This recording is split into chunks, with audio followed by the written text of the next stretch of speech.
आज की इस वीडियो में हम होंठों के फटने, ज़ख्मी हो जाने के असबाब, इसकी अलामात और असूल इलाज पर बात करेंगे और इसके साथ साथ मैं आपको चंद बेहतरीन होम रेमेडीज़, इनके अज्जा, इनके बनाने का तरीका और तरीक़ा इस्तेमाल भी सिखाऊंगा ताकि आप दुरुस्त खतूत पर इन होम रेमेडीज़ को बनाकर इस्तेमाल करके इस मर्ज़ से छुटकारा हासिल कर सकें। अस्सलामु अलैकुम वरहमतुल्लाहि वबरकातुहू। मेरा नाम हकीम लियाकत अली खिची है और मैं गवर्नमेंट तिबिया कॉलेज बहावलपुर से क्वालिफ़ाइड तबीब हूँ और आप देख रहे हैं इस वक्त हमारा यूट्यूब चैनल हर्बल वर्ल्ड। तो अपने टॉपिक की तरफ बढ़ने से पहले आपसे गुजारिश है कि अगर आपने हमारा ये चैनल सब्सक्राइब नहीं किया तो जल्दी से इसे सब्सक्राइब कर दें और साथ लगे घंटी के बटन को भी दबा दें ताकि तिब व सेहत के मौजू पर हर नई आने वाली वीडियो आपको सबसे पहले मिलती रहे।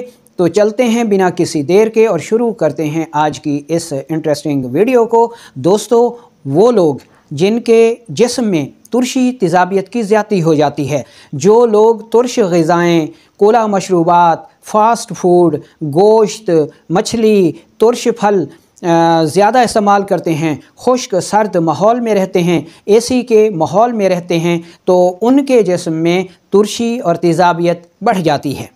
अच्छा, तुरशी और तेज़ाबियत के बढ़ जाने की वजह से उनके जिस्म में जो अलामात सामने आती हैं उनमें शदीद गैस होती है, कब्ज़ होती है, होंठ खुश्की की ज़्यादती और रतूबत की कमी की वजह से फट जाते हैं, उनसे खून आना शुरू हो जाता है। ठीक है, इसी तरह कानों में खुश्की छा जाती है, जिस्म सख्त हो जाता है, कमर में दर्द होना शुरू हो जाता है। तो ये अलामात ऐसे मरीज़ों में पैदा हो जाती हैं।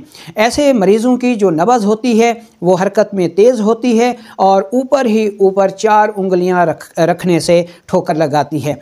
ऐसे लोगों को जो पेशाब यानी कारूरा आता है वो मिकदार में कम और रंगत में सुर्ख़ी मायल आता है और बराज़ यानी बड़ा पेशाब जो है वो शदीद कब्ज़ के साथ दिन में एक बार या एक दिन छोड़कर या 2 दिन छोड़कर, और बाज़ लोगों को तो हफ़्ता वाशरूम ही नहीं आता और इस कंडीशन की वजह से उनके होंठ फट जाते हैं, ज़ख्मी हो जाते हैं और कोई भी दवा इसके ऊपर कारगर साबित नहीं होती। कोई एंटीबायोटिक काम नहीं करती, कोई एंटी पेन काम नहीं करती, कोई एंटीसेप्टिक लोशन काम नहीं करता।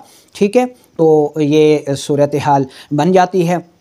अब हम होम रेमेडीज़ बताने से पहले ग़िज़ाओं के बारे में बता रहे हैं कि आपने परहेज़ कौन सा करना है, कौन सी ग़िज़ाएँ इस्तेमाल नहीं करनी और कौन सी इस्तेमाल करनी है ग़िज़ाएँ। तो उसके लिए सबसे पहले इस तरफ या इस तरफ जो ग़िज़ाई चार्ट दिखाया जा रहा है ये ग़िज़ाएँ आपने इस्तेमाल नहीं करनी, बंद कर देनी है। उसकी जगह इस तरफ या इस तरफ दिखाया जाने वाला ग़िज़ाई चार्ट, इनमें से आपने अपना खाना पीना रखना है। होम रेमेडीज़ की तरफ चलते हैं। तो हमारी पहली होम रेमेडीज़ अंदरूनी निज़ाम को ठीक करने के लिए है, तुरशी और तेज़ाबियत को ठीक करने के लिए है। पहले नंबर पर आपने दूध लेना है, 1 कप, नीम गर्म होना चाहिए, उसमें 1 चम्मच देसी घी मिलाएं और रात सोते वक्त पी लें। और अगर दिल चाहे, बल्कि लाजमी करें कि इसी मुरक्कब में से जिस दूध में आपने देसी घी मिलाया है थोड़ा सा ले लें और उसको होंठों पर लगाएं तो बहुत जल्द ये फटे हुए होंठ, ज़ख्मी होंठ ठीक हो जाते हैं। दूसरे नंबर पर जो होम रेमेडी है कि छोटा शहद आपने लेना है, 2 चम्मच शहद 1 कप नीम गर्म पानी में सुबह और शाम 2 टाइम इस्तेमाल करें। ठीक है।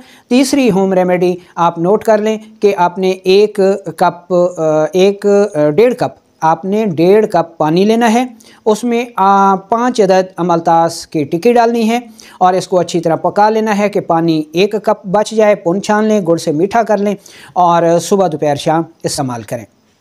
इसके अलावा अगर चाहें तो आप ये रेमेडी भी इस्तेमाल कर सकते हैं। आपने तेज़पात लेना है, पुदीना लेना है और सना मक्खी लेनी है।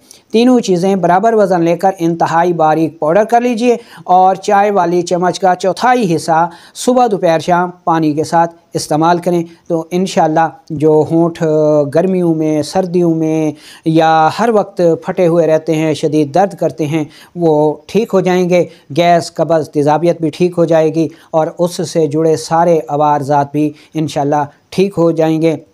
अच्छा, होंठों पर लगाने के लिए आप शहद भी लगा सकते हैं, खालिस देसी घी भी लगा सकते हैं। थोड़ा सा देसी घी उसको गर्म कर लें और होंठों पर रात सोते वक्त लगाएं ठीक है, तो ये रेमेडी भी होंठों को ठीक करने के लिए इंतहाई मुफीद साबित होती है।